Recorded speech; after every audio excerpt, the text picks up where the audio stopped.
Hey, today I will speak about a law called the cookies laws. I think it's really ridiculous, doesn't make any sense.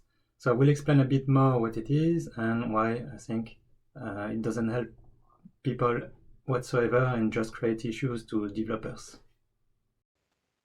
Okay, what is a cookie? So according to the ICO, which is the body that will regulate and make sure that the cookie law is um, respected in the UK at least. So cookies are small file of letters and numbers that is downloaded onto your computer when you visit a website. Um, so obviously you can control them yourself, but because of the law, whenever you visit a website, the first time you're supposed to have a banner. So I don't know, let's go to NHS maybe.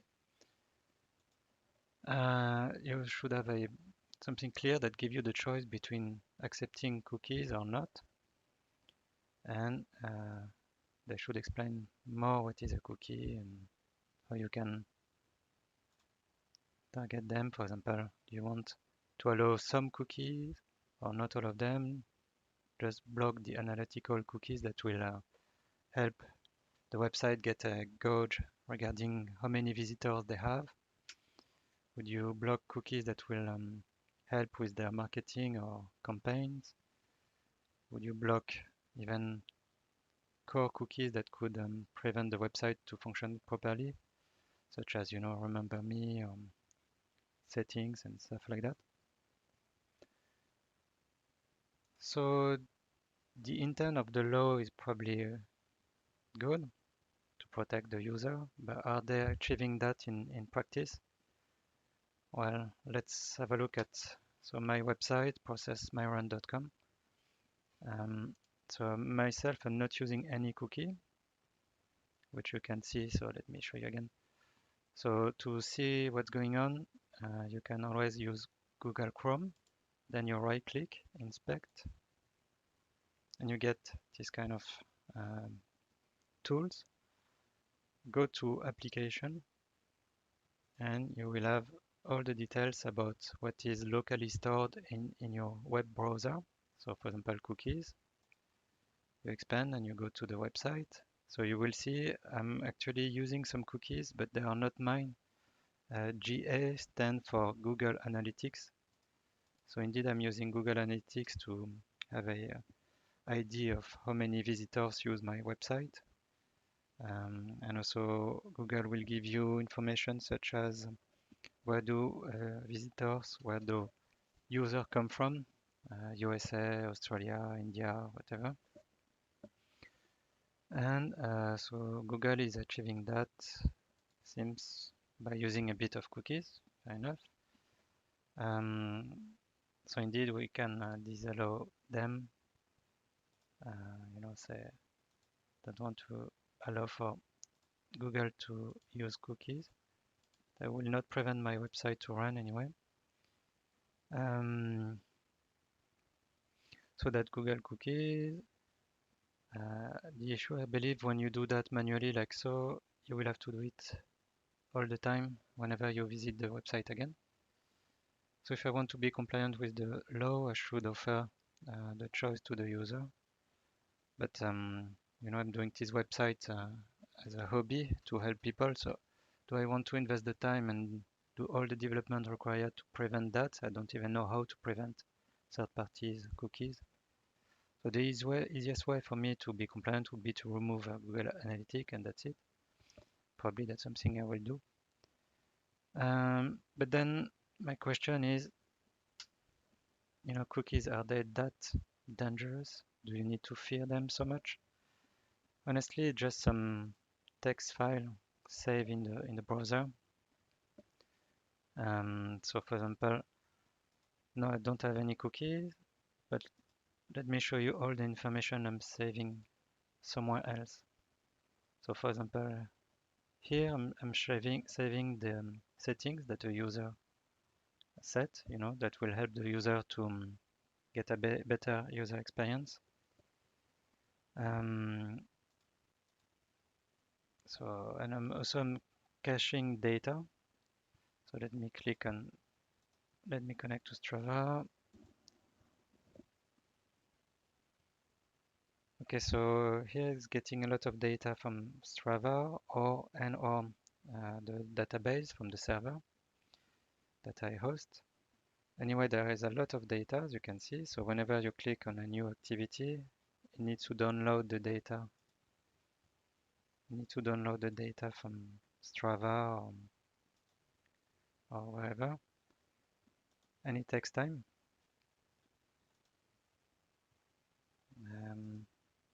This one was not a good example. Let me take a run. So it takes time. So to make it faster, I will persist the data locally. So let me show you again, application. And here you've got something called IndexedDB, which is a real database. And I'm saving this activity in this database locally in the browser. Like that, when you click again on this activity, data will be loaded faster.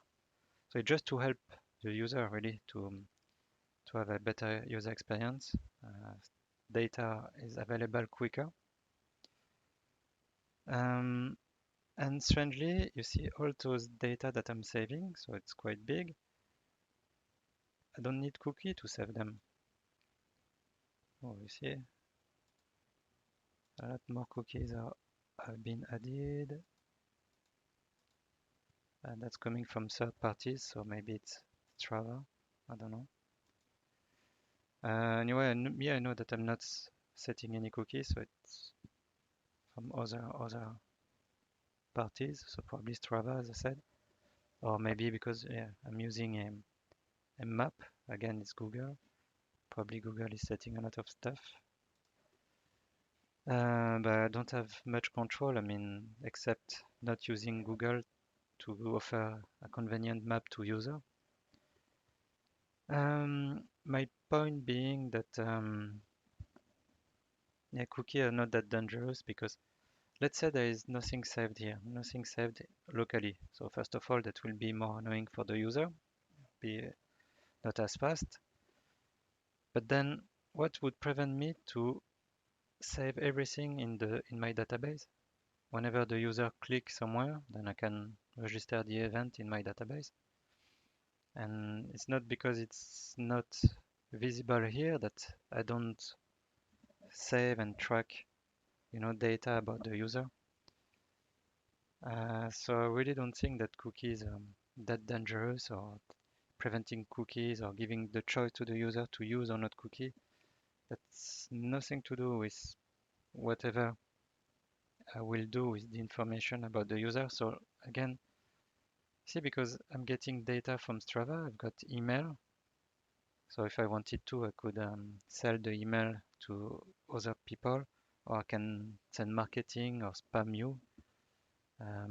Even also, I could maybe sell data to, I don't know, insurance, health insurance, because I've got data about how many sport you're doing, or of course I'm not doing any of that, but it just that is far more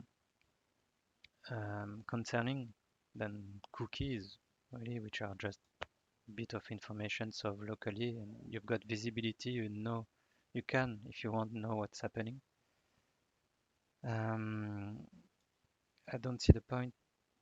What really matters is what is saved on the server and what the organization or the people behind the website are doing with the data. And by the way, that's probably addressed by other part of regulation such as GDPR, and that is far more important in my view, even though I suppose it's quite hard to enforce by those kind of bodies, because how do they check? For example, let's say you send a letter to Google asking about how they what they save and what they do with the information regarding yourself. Google could answer whatever. Who is going to check that it's the truth indeed? I don't think they send any officer in Google data centers and check what is really done.